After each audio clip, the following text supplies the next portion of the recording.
তো প্রিয় বন্ধুরা, আসসালামু আলাইকুম। একটি কথাটা হলো এটা,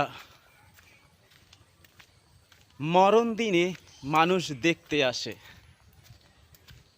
আর বিয়ের দিনেও মানুষ দেখতে আসে, বিয়ন খাইতেও আসে। তো আমি মরে গেলে আমাকে গোসলও দেবে, খাটও নেবে। যে লোকটা বিয়ে করবে সে লোকটাও গোসল নেবে এবং পালকিতে চলবে। তারটা বরযাত্রী যাবে, আমার জানাজার হবে। তো গাইস, বেশি বেশি করে ভিডিওটা শেয়ার দিয়ে দাও, কমেন্ট করে দাও, ভিডিওটা সাবস্ক্রাইব করে দাও, আমাদের ভিডিওটা ফলো দিয়ে দাও।